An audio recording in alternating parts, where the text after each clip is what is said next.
sempre importante para a igreja, para nós, para a nossa vida. Esse assunto família, esse mês de maio, esse é o assunto. E hoje, Dia das Mães, um dia propício e adequado para nós começarmos a falar sobre esse assunto, né? Tu quer receber esse assunto? Amém? Vamos ser ministrados. E hoje eu tenho o privilégio de chamar a pessoa mais linda dessa igreja, né? Tem muitas mulheres bonitas aqui, mas a mais linda é a Inês. Ela vai ministrar conosco, né?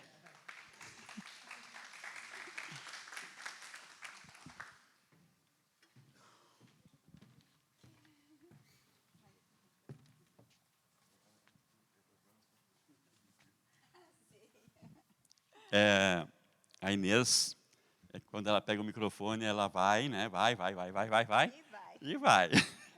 Então, hoje nós vamos estabelecer aqui a lei, né? Que a gente já definiu aqui as plaquinhas como a nossa lei, né? Ele estava só me falando das plaquinhas. Mas vai ser bênção. Vamos receber a palavra de Deus. Estenda as tuas mãos para cá, vamos orar pela vida dela. Obrigado, Pai, pela vida da tua filha aqui conosco. Por isso, nós pedimos que tu fales com cada um de nós, através da boca dela, que as tuas palavras caiam em solo fértil e que saiamos daqui edificados nessa manhã. É o que nós te pedimos e oramos, em nome de Jesus. Amém.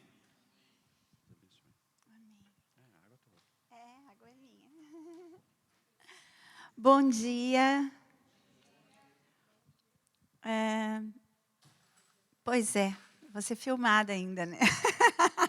Isso é o pior. Mas depois a Bruninha corta essa parte aí que eu estou falando. É um privilégio para mim, é uma honra estar aqui, né, ser convidada para ministrar sobre família. Em 2020 e 2021 nós fizemos online, então foi, né, mais complicado. Eu não sei quem aqui chegou a começar o curso ou fez. Sim. Mas foi difícil, né? Online foi complicado ali. Mas, enfim, aconteceu. Então, eu ficava ali falando atrás do computador, né? Não tinha muito tempo para a gente estar compartilhando ali no grupo. Também não saía muita coisa. Então, não foi favorável. Em 2019, nós fizemos aqui, presencial, e foi muito rico. Porque as pessoas perguntavam na hora e era respondido na hora. Eu não sei quem estava em 2019, que chegou a fazer em 2019. Mas agora a gente está aqui como culto, né? E eu acho que isso foi muito providencial do Senhor, para que não só quem está inscrito no curso, mas também para os que vêm para adorar e cultuar ao Senhor, porque o ensino da palavra é um culto ao Senhor. Né? A gente precisa mudar o conceito de que ensinar nos cursos da oficina da palavra, no curso de servos, é só um curso. Não é, é um culto de adoração também. Quando nós estamos aprendendo, lendo, meditando, compartilhando a palavra, sendo um curso organizado ou não, é um culto ao Senhor. Então, nós precisamos também modificar essa ideia de que o culto é só na hora do encontro na instituição. Mas o culto deve ser algo contínuo em nossa vida. E a gente vai ver isso um pouco sobre... falando sobre família, um projeto de Deus. Né? Então, eu não sei, eu estou me sentindo um pouco desconfortável olhando para vocês através desse suporte aqui. Eu gostaria de pedir, se não for incomodar, tá? Se vocês se sentirem mais confortáveis, aí ok. Mas se vocês pudessem vir para esse lado, ou aqui no meio, que tem lugar ainda, eu me sinto meio desconfortável olhando para vocês através desse negócio de metal aí. Como é que chama isso aqui? É isso. Mas então nós vamos falar sobre família. São 4 encontros. Segundo o cronograma que o Alberto já passou ali para vocês no grupo. A questão dos conceitos, das notas, continua o mesmo que o Alberto estabeleceu. 50% presença, 50% avaliação. Né? Então, a participação aqui é importante. Eu acredito que a gente vai manter isso em todos os módulos, né? Mas o assunto família é muito importante. Até coloquei no grupo ali, tragam a mãe, tragam o filho, né, para participar. É uma data especial, acho que por isso que também né, vieram poucas pessoas, mas como vai ficar gravado, depois dá para assistir.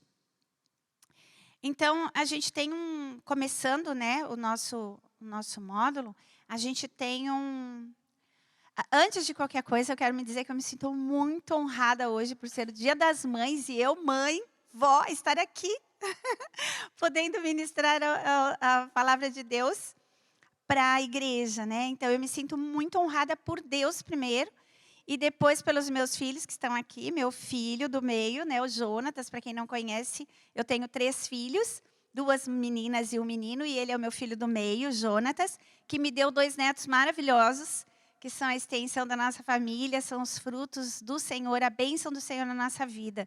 São presentes de Deus para mim, eu me sinto muito honrada. Estou bem emocionada por estar aqui, eles vieram para me honrar, eu sei, mas né, eu estou muito feliz. Nós estamos vivendo num momento hoje que a família já não tem o mesmo valor, o mesmo conceito que Deus deu quando instituiu. Né? Então, o que a gente tem hoje? A gente tem uma ideologia libertária quando se trata de família, quando se trata de casamento. Então, o que é essa ideologia libertária? É uma ideologia que exalta a liberdade humana e uma autodeterminação. Então, o que vale hoje é o que me faz feliz e o que eu determino para a minha vida. A gente cantou agora, né, Soberano Deus, que o Senhor é o Todo-Poderoso sobre a nossa vida, mas mesmo nós aqui na igreja, nós acreditamos nisso, reconhecemos a soberania do Senhor, mas nós buscamos a nossa felicidade. Então, as coisas que a gente vai conversar aqui, essa ideologia libertária, ela não só está lá fora no mundo. Porque a Bíblia diz, lá em 1 João 5, se não me engano, versículo 19, o 19, que o mundo jaz no maligno. O mundo como sistema jaz no maligno. O que significa isso? Que quem domina, né, os pensamentos, as ações, é o inimigo. O maligno é o inimigo, vamos pensar nisso, é o Satanás. Tá? Então, ele domina sobre as emoções, o sistema, todas as coisas que significa mundo e sistema mundial. Porque isso ele, né, recebeu lá quando ele enganou a criação do mundo, e a gente vai falar um pouquinho lá em Gênesis 1 a 3, em Gênesis de 1 a 3. Essa ideologia libertária, ela tem dominado os pensamentos e as ações de todos os homens, inclusive na Igreja de Cristo.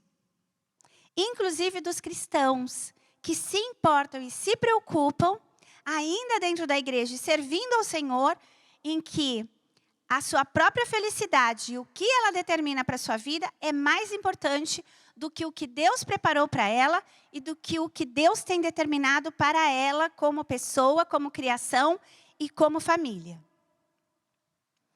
É importante que eu queira ser feliz? Claro que é. É importante que eu me cuide? Sim. É muito importante. A palavra de Deus diz que eu devo amar o próximo como eu me amo. Da mesma forma. Então, é importante que eu me ame, sim. Mas o que eu preciso tomar cuidado é que, para reconhecer esse amor próprio, eu preciso reconhecer o amor que Deus tem por mim. Se eu entendo o amor que Deus tem por mim, eu vou saber me amar. Se eu não entendo o amor que Deus tem por mim, eu não vou saber me amar. E eu vou confundir o amor próprio com idealização libertária. Que faz o que quer, que pensa como quer, que vive como quer. E aí eu já não me importo o resultado disso. E normalmente quando a gente tem essa ideologia libertária dentro de nós, e a gente vive por nós e para nós, independente do outro, que não é a vontade de Deus, nós acabamos por nos prejudicar também. porque no fim o fruto é de morte. Mas isso a gente só consegue entender quando a gente passa por esse caminho de morte, quando a gente conhece a verdade de Deus. Não vou falar do nosso testemunho, mas a gente já passou por isso. Então, só que nem sempre foi assim, né? Como é que foi que surgiu tudo isso? Como é que foi que aconteceu esse pensamento sobre família, esse pensamento sobre casamento, essa questão de união entre homem e mulher, de geração de filhos, de geração de netos? Como é que tudo isso aconteceu? A gente vai se prender hoje e vai falar especificamente em Gênesis, Gênesis de 1 a 3. E eu aconselho vocês, a gente não vai ler todos os versículos de Gênesis de 1 a 3, mas assim, o tema de casa é ler Gênesis de 1 a 3 e observar ali tudo que Deus fez para criar o homem, para preparar o lugar, para colocar a família que Ele também instituiu. Tá? Então, a gente vai ver alguns versículos. Então, como é que o Senhor começa ali? Vamos abrir a nossa Bíblia em Gênesis 1, 26. Né? Então, Deus cria ali todo um ambiente propício para colocar a sua criatura. Então, Deus cria as vegetações, Deus cria os animais, Deus cria tudo. Né? Do nada, Deus cria tudo. Em Gênesis 1, 26, a gente vê a criação da primeira criatura, o homem. Então, Deus faz o homem, vamos ler aí Gênesis 1, 26. Pela sua palavra disse Deus, Deus disse, a palavra de Deus. Façamos o homem à nossa imagem, conforme a nossa semelhança. Domine ele sobre os peixes do mar, sobre as aves do céu, sobre o gado, sobre os animais selvagens, sobre todo animal rastejante que se arrasta sobre a terra. Eu não sei qual é a versão que está colocando aí. Eu estou na Almeida 21. Tá? E Gênesis 2, 7 e 15, nos versículos 7 e 15, a gente lê ali. Vamos folhear Gênesis de 1 a 3. E o Senhor Deus formou o homem como? Do pó da terra, soprou-lhe nas narinas o fôlego de vida, e o homem passou a ser alma vivente, tornou-se alma vivente. E o 15, e o Senhor Deus tomou o homem e o colocou no jardim do Éden para que o homem o cultivasse e o guardasse. Importante aqui a gente ver que de Gênesis 1 a 3, nós vamos encontrar os princípios bíblicos, os princípios de Deus, para que a gente possa viver bem. Independente do pecado ter entrado no mundo ou não, em Gênesis de 1 a 3, nós encontramos princípios bíblicos para que a gente possa ter uma vida de paz, de tranquilidade e sermos felizes também. É possível, apesar das tribulações e dificuldades da vida. Então, que princípios bíblicos a gente vai encontrar aqui? Tá? Tem muitos, mas eu vou colocar 7 aqui, que são 7 princípios que nós ensinamos na nossa escola e que, através de muitos estudos, a Escola Cristã por Princípios Bíblicos nos Estados Unidos e no Brasil instituíram para a educação cristã. Tem o princípio de soberania de Deus, tem o princípio de caráter, tem o princípio de mordomia, semear e colher, união, individualidade e autogoverno. Nós vamos falar, inclusive, desses princípios na família instituída por Deus. E como é possível que isso se estabeleça para que a gente tenha paz e tranquilidade. Então, em Gênesis 1, 26, quando Deus cria o homem ali, a gente vê a soberania de Deus na criação. Então, quando nós reconhecemos que Deus está na criação da família, na instituição do nosso ser, na constituição do nosso ser, nós entendemos a soberania de Deus. E isso fica muito mais fácil para eu deixar a ideologia da autodeterminação de lado. De que eu sou poderoso, que eu posso todas as coisas que eu quero. Ok, a gente pode mesmo, porque Deus deixou essa possibilidade para nós. Mas eu posso em Deus. Porque Ele é o Todo-Poderoso, não sou eu a Toda-Poderosa. Porque se eu colocar esse poder sobre mim, eu vou ter muitas dificuldades para resolver, porque eu não tenho poder para todas as coisas. Eu não posso resolver todos os problemas da minha vida. Eu não posso resolver todos os conflitos. Eu preciso reconhecer a soberania de Deus. E como é que esse homem foi criado? Como é que Deus fez esse homem? Ele soprou, ele fez do pó da terra e ele soprou no homem o fôlego de vida. O fôlego que eu tenho é de Deus. O fôlego que tu tem é de Deus. Não vem de ti, porque facilmente a gente deu. E de vez em quando a gente precisa cheirar a florzinha e soprar a velhinha, porque a ansiedade bate.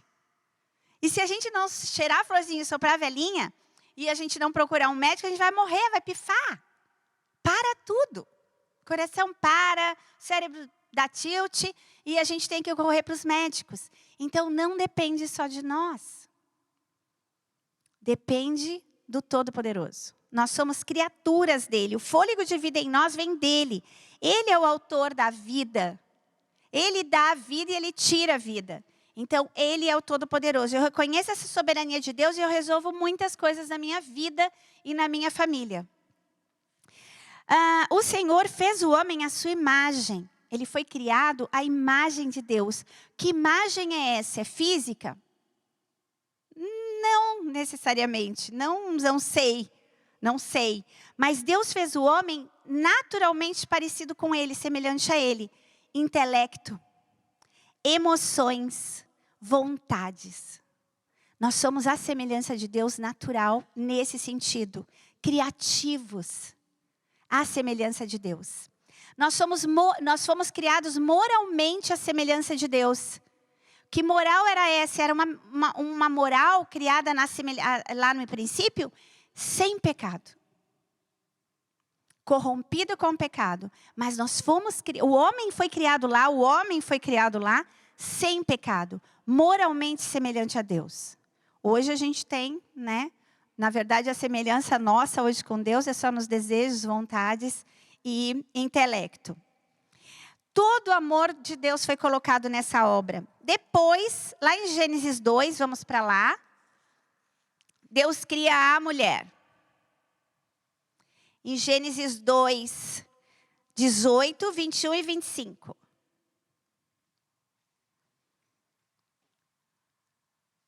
O Senhor, quando Deus cria a mulher,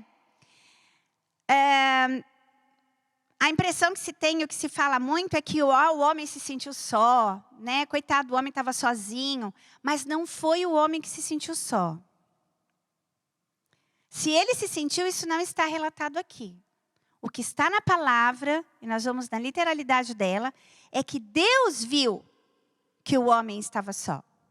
Quando diz que Deus viu, nos remete a Efésios 3:20, que diz que Deus supre cada uma das nossas necessidades, porque Ele sabe qual é a minha necessidade.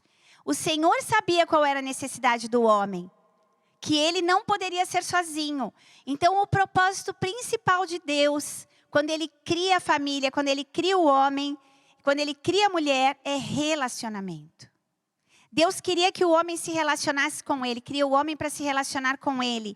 Cria a mulher para se relacionar com Ele e com o outro. Então, quando Deus cria a mulher, é porque Ele vê no homem a necessidade de alguém para conviver, para se relacionar. Antes disso, Deus chama o homem e pede para ele dar nome a todos os animais ali. E Deus chama todos os animais e coloca nome, né, em cada um deles, como eles deveriam se chamar. E neste momento, Deus olha e diz: não é bom, lá no versículo 2:18, disse mais o Senhor Deus: não é bom que o homem esteja só. Eu, Deus Todo-Poderoso, Soberano, lhe farei uma ajudadora que lhe seja adequada, que lhe seja idônea, que possa auxiliá-lo. E a palavra auxiliar, ela é muito mais do que a gente pensa de uma pessoa. Quando a gente pensa em auxiliar, a gente se remete a uma empresa, né? O auxiliar não é gerente, o auxiliar não é chefe, mas o auxiliar é tudo. O auxiliar é tudo para quem precisa do auxiliar. E o homem precisa do auxiliar. Quando nós pedimos auxílio de Deus, a gente está colocando Deus num patamar menor que o nosso? Não. Quando Davi pede, Deus me auxilie, me socorra, esse vem como socorro. O auxílio, quando coloca que a mulher é auxiliadora do homem, é ajudadora, é idônea, ela é de igual. E quando ela foi feita, né, alguns pastores e alguns teóricos dizem que ela não foi tirada dos pés ou do cérebro para não ser maior ou para não ser menor, mas foi tirada do lado para ser lado a lado com o homem, para ser parceira com o homem, para se relacionar de igual para igual com o homem. E quando o homem recebeu o governo sobre todas as coisas, lá em Gênesis 2...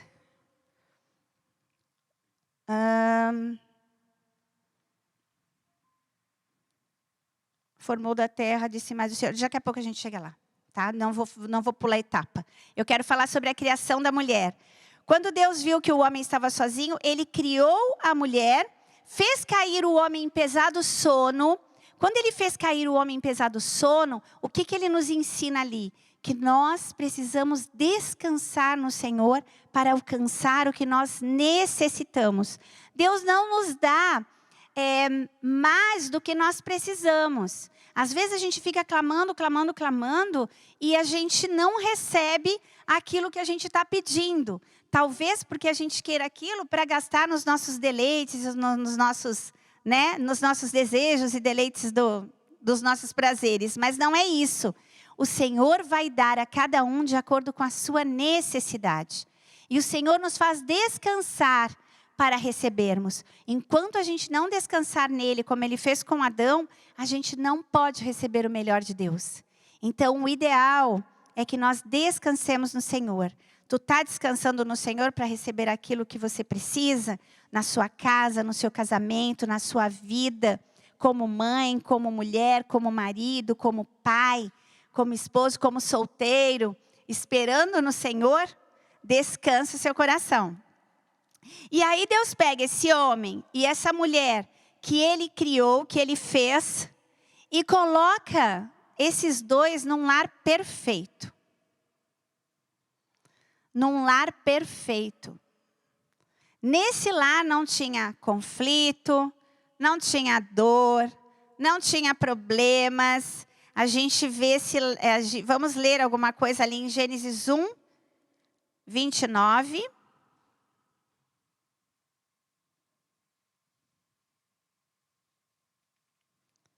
Versículo 29. Peguei errado aqui, só um pouquinho. Deus pega o homem e a mulher e diz: eu vos dou todos os vegetais, entendam que aqui está no plural, tá? Para os dois, Deus entrega. Todos os vegetais que dão semente, os quais se acham sobre a face de toda a terra, bem como todas as árvores que há fruto e que dê semente. Eles vos servirão de alimento. E a gente vê no 2:8. Capítulo 2, versículo 8. Então o Senhor Deus plantou um jardim para o lado do oriente no Éden e colocou ali o homem que havia formado. E no 25, portanto o homem, e os dois estavam nus, e o homem e sua mulher, e não se envergonhavam. Esses versículos revelam o contexto onde Deus colocou o homem e a mulher, a primeira família que Ele formou. Em que contexto? Num lugar onde eles tinham tudo para comer, não tinha nenhuma necessidade.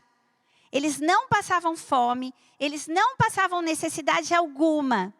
Eles estavam nus, portanto não tinha shopping, não precisava de dinheiro para comprar nada. Eles tinham tudo o que eles precisavam. Eles tinham a intimidade que eles precisavam. Eles se encontravam com o Senhor todos os dias na viração do dia. Eles conversavam com Deus. Eles podiam olhar, eles olhavam aquelas árvores, aqueles animais que nenhum era perigoso, nenhum animal era agressivo. Todos viviam em harmonia. Eles estavam num lugar onde não havia dor, não havia tristeza, não havia pecado. Eles tinham tudo para dar certo. Eles comiam do melhor da terra. E pensando aqui, né? Na verdade, a Bíblia diz isso e literalmente, não se matava animais para comer. E a gente sabe que o melhor alimento é legumes e verduras. Eu não sou vegetariana, amo um churrasquinho. Mas aqui, em Gênesis, não se comiam animais. Não se comiam carne. Era só legumes, verduras, frutas. Era a melhor alimentação. Só passaram a comer carne, né? Depois vocês leiam ali, em Gênesis 9, depois do dilúvio. Porque ainda precisavam nascer vegetações na terra. Não tinha, então o Senhor estabelece ali que eles podiam comer os animais. Até porque os animais já estavam ferozes. Não tinha poluição sonora, não tinha poluição tóxica, não tinha nada de ruim.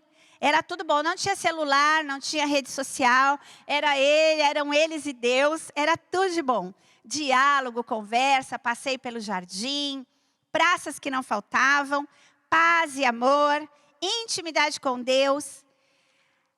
Tinha a relação sexual que era prazerosa. E também para frutificar, para multiplicar. Já havia a mulher não passou a dar à luz só depois do pecado.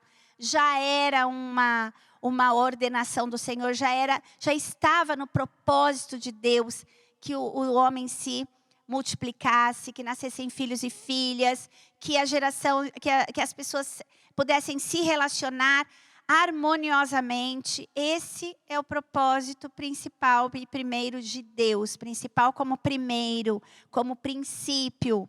Deus estabelece ali a soberania dele, o caráter de Cristo nas pessoas. O caráter de Deus, Cristo já estava ali, Jesus já estava ali. Não como Cristo, mas como Jesus, Filho de Deus, já estava ali. E esse caráter já estava impresso no coração do homem e da mulher criada.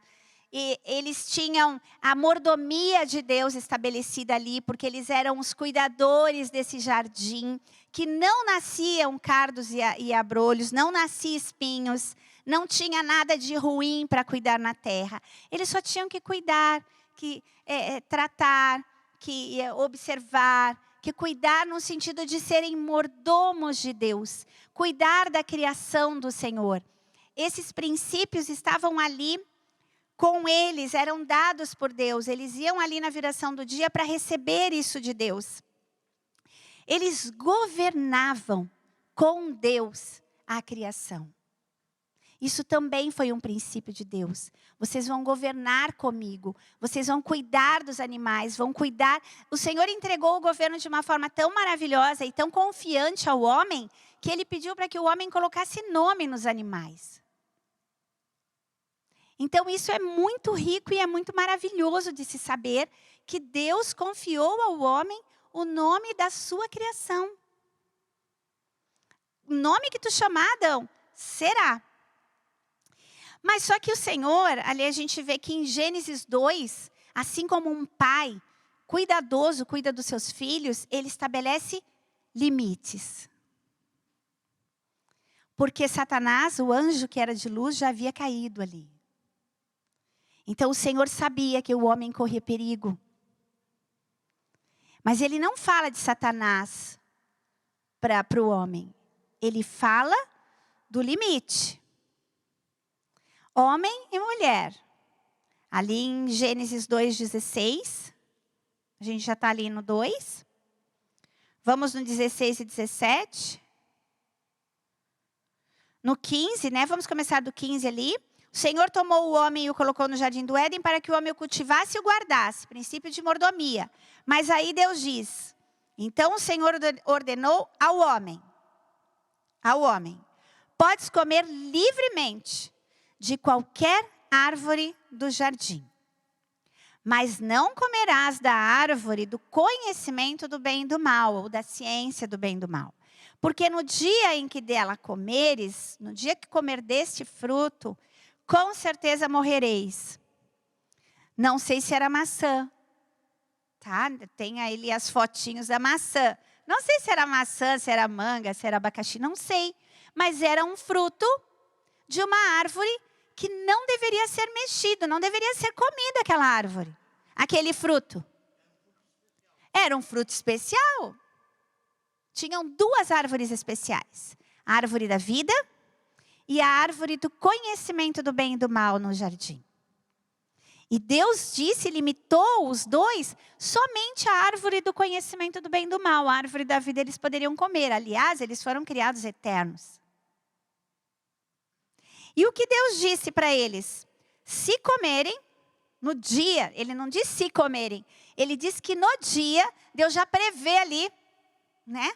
Que eles iriam comer. Ele não disse se comeres, ele disse no dia que vocês comerem, porque Deus sabia todas as coisas. No dia em que vocês comerem, morrendo, morrerás. Isso é o que está literalmente ali escrito, meu marido, né, que me ensinou. Morrendo espiritualmente, porque eles se separariam de Deus no quesito semelhança moral, porque eles passariam a ser pecadores, desobedeceram, não creram na palavra de Deus. Se eles ou no dia em que eles comessem, eles morrendo, morreriam. Morrendo espiritualmente, morreriam fisicamente. 2 mortes ali foram mostradas e dadas ao homem. Olha, vai acontecer isso, né, meu querido Adão? Então, não faça. Não coma. Ok, Deus, obrigada. E assim foram os dias. Não sei quantos dias, também não está revelado e a gente não vai cogitar sobre isso. Eles eram com o Senhor governantes de tudo, né? Eles tinham tudo à sua disposição. E eles poderiam comer tudo o que quisessem. Mas o que eles foram fazer naquela árvore? Né? Enfim, era bem simples, não precisava. A consequência da desobediência foi dada. Morrendo, morrerás. O pai que quer o bem para o seu filho, né, falando de família agora, ele estabelece limites. Mas ele não deixa de dar todo o melhor para o seu filho, só porque ele estabeleceu limites. Ele oferece o que ele tem de melhor para o seu filho. Mesmo assim, ele estabelece limites. O pai que quer ser semelhante ao Senhor, observa o tratamento de Deus com os seus filhos. Não é um tratamento autoritário, não é um tratamento maldoso, não é um tratamento limitador de todas as coisas. É um tratamento amoroso, libertador, porque o homem e a mulher tinham toda a liberdade, não trancava, não fechava, não ilimitava as coisas boas da vida, oferecia o melhor. Deus ofereceu o melhor que Ele pôde oferecer para os seus filhos. Ele ofereceu tudo de melhor. Ele ofereceu o mundo de melhor para os seus filhos. E colocou um limite que poderia matá-los. Os limites que os pais devem oferecer para os seus filhos são aqueles que vão prejudicar a sua vida. E não aqueles que vão favorecer o pai. Só um parênteses. E aí, o que acontece? Eles tinham tudo de bom, mas aí, por algum motivo, diante de tantas árvores, que eu não sei quantas, mas provavelmente eram muitas, o homem e a mulher, não vou dizer que a mulher sozinha, porque foi muito, né? Comeu e deu, ela foi ali rodear a árvore. E quem estava lá? O anjo caído, que se travestiu de serpente, animal, que o homem tinha domínio. Porque se ele aparecesse na forma de Satanás ou de anjo de luz caído, talvez ele não enganasse a mulher, mas ele se revestiu de um animal que o homem e a mulher dominavam. Cuidado, porque às vezes a gente é enganado por coisas que a gente acha que domina. Nós pensamos que somos poderosos, mas nós não somos. Nós pensamos que temos o poder sobre, mas nós não temos. O poder vem de Deus. Se não tem Deus na nossa vida, se nós não temos o poder do Espírito Santo em nós, nós não conseguimos exercer poder sobre nada na natureza. Nada. De repente, sobre o nosso próprio coração, que é totalmente enganoso. Nosso coração nos engana sempre. E o coração da mulher a enganou. Porque ela, mesmo sem pecado, mesmo sem a natureza pecaminosa nela, hoje nós somos enganados assim, ó, duplamente mais. Algumas mulheres dizem, se eu fosse Eva, deixa eu pegar a Eva lá no céu, vou falar com ela, o que é isso, Eva, como assim? Mas, ou os homens, né, Adão, como assim tu deixou, tu ouviu tua mulher, como assim tu pegou o fruto e não questionou nada? Todo mundo pensa nisso, né, eu vou chegar lá no céu e perguntar para os dois como é que foram que eles caíram nesse negócio. Sem pecado. Mas se nós estivéssemos lá, né, vamos pensar em nós hoje. A gente faria. Então ali diz que a serpente, como diz lá em Apocalipse 12:9, né, a serpente, Satanás é a serpente, ele engana a mulher, era o animal mais sagaz, né, mas de qualquer forma se tornou pior ainda. Engana a mulher, pergunta para a mulher o que foi que Deus disse para você, e essa mulher distorce um pouco, né? A gente não tem essa revelação de que não poderia nem tocar no fruto, mas sim de que não poderia comer o fruto, porque ela tenta argumentar e conversar com o inimigo. Às vezes em nossa casa, em nossa família, a gente não se dá conta. E a gente está sim conversando com o inimigo. A gente está sim sendo enganada pelo inimigo. A gente está sim sendo levado pelos enganos deste mundo. E os enganos chegam hoje de várias formas, né? Lá chegou, Satanás teve que se revestir de entrar dentro de um animal. Espiritualmente ele podia fazer isso, entrou num animal, se transformou na serpente e pôde enganar a mulher. Hoje nós temos outras formas de engano que entram na nossa casa, né? A gente pode ser enganado pela tecnologia, por exemplo. Né? A mídia entra na nossa casa. A gente está no trabalho e muitas pessoas que não conhecem a Deus podem nos trazer conselhos enganosos. E nós sermos levados por conselhos enganosos. Nós podemos ser influenciados por noticiários, filmes, músicas. Né? Muitas formas de engano podem nos levar a dúvidas sobre o princípio de Deus, sobre o que Deus disse sobre nós, sobre o que Deus disse sobre a nossa casa. E Eva foi enganada pela sua própria cobiça. Nós somos enganados pelo que cobiçamos. Lá em 1 João 2,16, diz que nós somos, né, levados pela cobiça dos olhos, pela cobiça da carne, pela soberba da vida. Né? Aqui a gente vê esse princípio lá em Gênesis.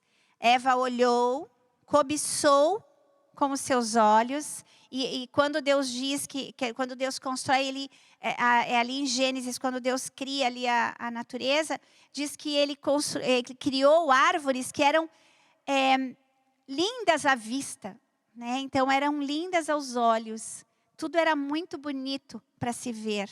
E Eva foi levada pela sua própria cobiça até a árvore.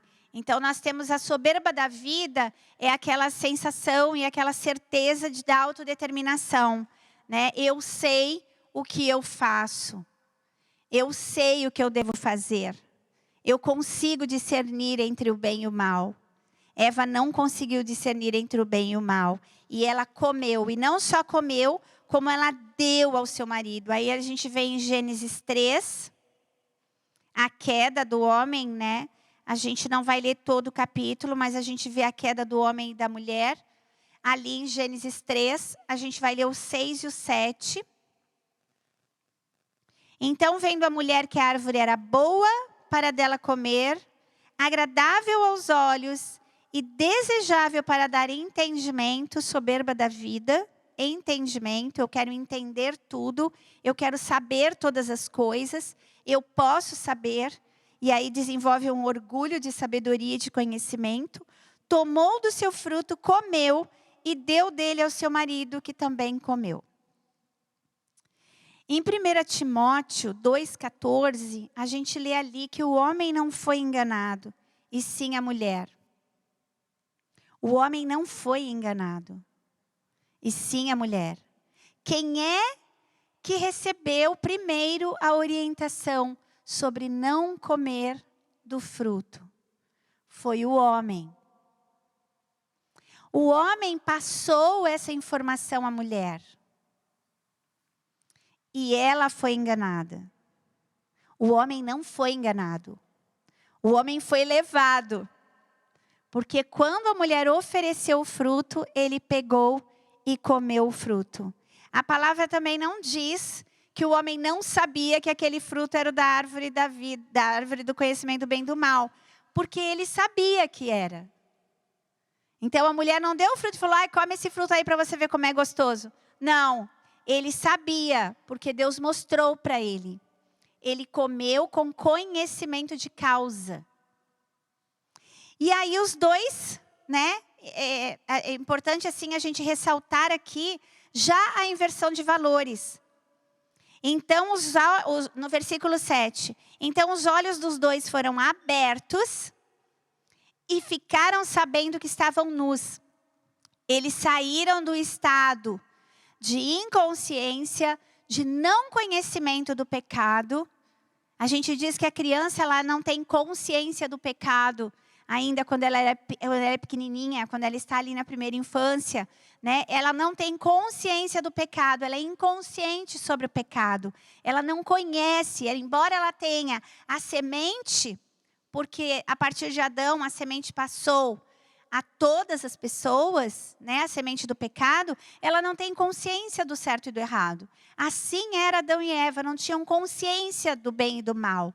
Eles eram inconscientes com respeito ao bem e ao mal. A partir dali, os olhos deles foram abertos. Eles passaram a ter ciência, tiveram a ter conhecimento do bem e do mal. E aí, eles se deram conta de que estavam nus. Eles não precisavam esconder nada um do outro. Eles eram transparentes. Não havia vergonha. Porque não havia o mal cometido. Nós só sentimos vergonha e medo quando nós cometemos alguma coisa errada. Tem um ditado velho que minha avó dizia, que é assim, quem não deve, não teme. Quando a gente tem medo, quando a gente tem vergonha, é porque a gente está escondendo alguma coisa. As crianças andam peladas e não têm vergonha de nada. Isso revela que elas não têm nada para esconder. Quem coloca a vergonha, a timidez, o medo nelas somos nós, porque a gente conhece isso. E elas precisam sim, né? Como já pregou meu marido aqui com muita sabedoria, o medo é necessário para nós hoje, porque o medo nos protege. Eu tenho medo de atravessar a rua quando vem vindo o carro e esse medo me protege. Agora o medo que me faz me esconder, que me faz guardar um segredo, para que o outro não saiba, esse medo pode ser pernicioso e pode causar um dano muito grande no meu coração e no do próximo. Então, quando o homem se deixa levar ali pela mulher, quando ele aceita esse pecado, a partir dele, todas as gerações passam a ser pecadoras, né? Então, lá em Romanos 5, acho que o Alberto viu isso com vocês no plano da salvação, ali na doutrina da salvação. Romanos 5,12 diz que a morte passou a todos os homens porque todos pecaram, né? Romanos 5,12 que diz que por Adão veio o pecado.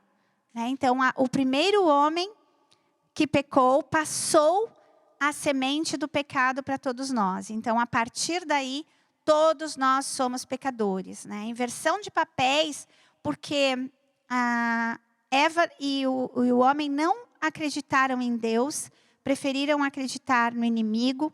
O homem justifica o seu pecado, jogando para a mulher e acusando Deus. A mulher que tu me destes, Deus, ela me enganou. Ela me deu do fruto. Então, Adão não assume o seu erro. Isso é um problema que nós temos hoje nas famílias, né? Cada um justifica no outro. Então assim, eu sou assim ou eu faço assado porque ela, porque ele. Isso é uma coisa que vem lá desde o início, sabe, gente? Desde o princípio. Então, quando o pecado entrou no mundo, o homem, ao invés de assumir, Deus, realmente, né? Eu vou confessar aqui que eu não protegi a mulher, a mulher que tu me deu, não protegi ela. Acreditei, peguei o fruto, ao invés de eu dizer para ela, para tudo. E, assim, interessante a gente ver que só entra o pecado no mundo e só é considerado a coisa acontecendo ali, os dois se envergonham quando ele come. Quando ela comeu, não fala nada. Mas quando dizia, ela deu ao seu marido, então os olhos de ambos se abriram. Eles eram um. Então, quando eu cometo um pecado na minha casa, eu estou levando o outro comigo. Isso é muito sério. Porque a palavra de Deus diz que uma raiz de amargura contamina a outros, né? Quando eu peco na minha casa, eu contamino o meu comigo, o meu junto comigo, o meu colado em mim, o meu unido comigo. É quase impossível não estou dizendo que o outro vai pecar igual, não é assim. Mas eu contamino o outro, ele vai sofrer. Ele vai sofrer também as consequências do meu erro. Porque eu não vou mais agir em unidade com ele. Então, quando Deus cria o homem e a mulher e faz dos dois uma só carne, ele estabelece uma unidade entre os dois. Essa é a primeira família que Deus estabelece ali, quando Deus une o homem e a mulher numa só carne. E como diz o meu marido, a palavra ali quer dizer cimentar. Quando eu cimento um tijolo no outro, ou um azulejo no outro, ele usa muito esse exemplo, né, do cimento e cola, né, isso? E aí quando eu vou para tirar um do outro, quebra. Um dos dois vai quebrar. Ou os dois. E o que quebrou, quebrou, né? Mas vai levar um pedacinho do outro. E o outro que não quebrou vai ficar com a parte do cimento e cola ali. Se eu tentar tirar, vai quebrar. Então, desde o princípio, Deus criou homem e mulher para se unirem, se tornar uma só carne. E se separar, né? O homem tem as suas ideologias libertárias, pode decidir o que fazer. Pode decidir, Deus deixou o livre-arbítrio. E esse livre-arbítrio é que possibilitou a escolha, que é o princípio de autogoverno na família. Eu decido se eu quero continuar bem com Deus, se eu quero obedecer o que Deus estabeleceu na minha vida, para o meu bem, porque ao contrário do que se pensa, de que Deus é um Deus autoritário, né, que ele se diz todo poderoso, então assim é o que Deus disse, deu, é isso que eu tenho que fazer, então que Deus é esse. Eu vou te dizer que Deus criou tudo de bom para nós. O que Deus criou para o homem e para a mulher, nunca foi proporcionado para ninguém. Como é que Deus lá no princípio cria toda a natureza, e assim ainda hoje, mesmo com o pecado, nós ainda recebemos de Deus mordomia, livre-arbítrio para decidir sobre a nossa vida, fazermos o bem, e muitas vezes a gente decide fazer o mal. E sim, a gente se dá mal. Às vezes demora para a gente perceber, mas a gente se dá mal. Não dá para dar certo sem Deus. É impossível o homem dar certo sem Deus. Alguns consideram que dar certo é poder financeiro na vida. Outros consideram que dar certo é ter um bom emprego, é se formar numa universidade, fazer mestrado, doutorado e pós-doutorado e todas as outras coisas. Muitos consideram que se dar bem é poder sair para a festa, ter liberdade física para fazer o que quiser, sem dar satisfação para ninguém. Mas sem Deus, vai acabar mal. Porque normalmente, aliás, eu vou te dizer sem medo de errar, não tem paz interior. Não tem paz interior. Hoje, mais de 50% dos homens, dos seres humanos do mundo, mais de 50% dos seres humanos usam remédios para controlar a ansiedade e depressão. Por quê? Porque deu errado. porque deu errado. Porque o desejo de controlar a própria vida, o desejo de fazer as próprias vontades é maior, é mais forte do que fazer e esperar em Deus. E assim, tudo isso vem por conta de todas as influências negativas que a gente vem recebendo.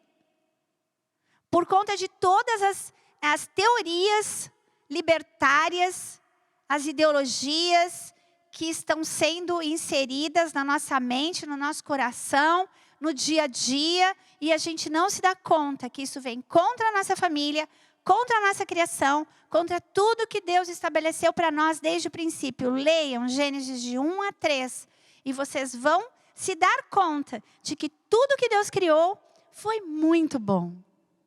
E tudo para o nosso bem.